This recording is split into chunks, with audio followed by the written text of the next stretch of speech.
UTI. Hii UTI bwana imekuwa ni changamoto sana. Watu wengi sana wanasumbuliwa sana na changamoto ya UTI. Wanatumia dawa lakini kila siku UTI bado imekuwa kama ni wimbo wa taifa. UTI inawatesa sana watoto wa kike, inawatesa sana vijana.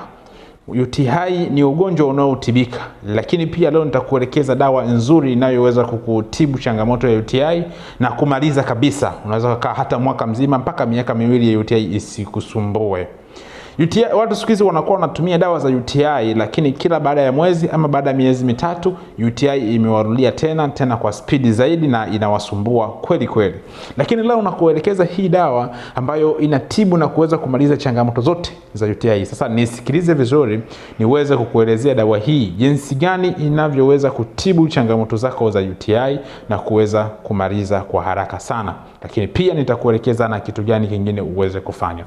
Popote pale ulipo, kama unaufahamu mti wa mparachichi. Mti wa mparachichi pamoja na mti wa muarobaini. Mparachichi, chukua magome yake.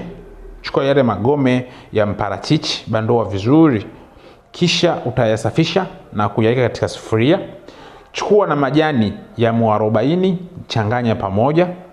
Kisha utachemsha takriban kwa dakika 15 mpaka dakika 20. Hakikisha unatumia lita moja siku nzima, kuanzia asubuhi mpaka jioni uwe umemaliza lita moja. Na siku inayofuata utumie tena lita moja kwa muda wa siku 3.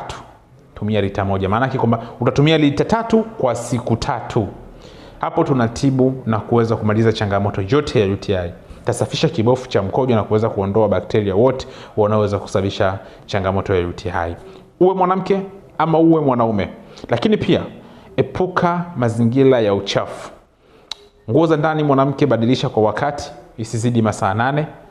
Kama ukinapoingia katika hada yako ya mwezi, pedi usizitumie zaidi ya masaa 8 mpaka masaa 6. Inategemea na zile siku za kwanza ama siku za pili utokaji wako wa ile hali ya hedhi inakuwa inatoka kwa namna gani.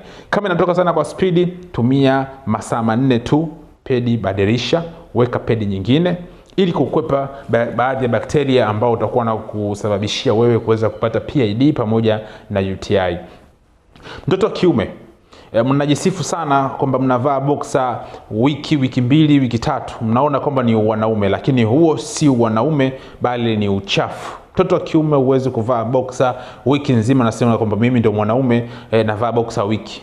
Hayo ni maneno ambayo mnajitia ujinga na kujijaza ujinga katika vichwa vyenu.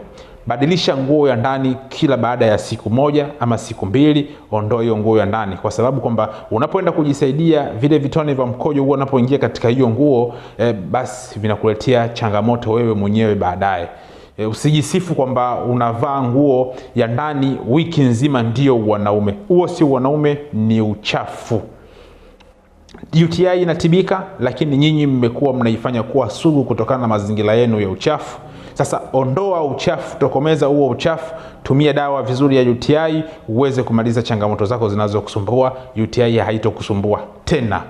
Hiyo dawa nilokuelekeza ya magome ya mparachichi pamoja na majani ya muarobaini ni tiba nzuri sana kwa ajili ya kuweza kutibu UTI. Popote pale ulipo una uwezo wa kutumia hiyo dawa na ukamaliza changamoto zako. Mimi ni mtaalamu ninayekushauri kila siku kuhusiana na swala la tiba. Namba zangu za simu +255 704 au 0752 16 38. Nipigie simu kama unahitaji dawa. Popote pale ulipo utapata dawa, ama unaweza kanifollow katika page yangu ya TikTok kwa ajili ya kuendelea kupata vipindi vijavyo na uendelee kujifunza zaidi. Nikutakie siku njema, nikutakie kila la heri.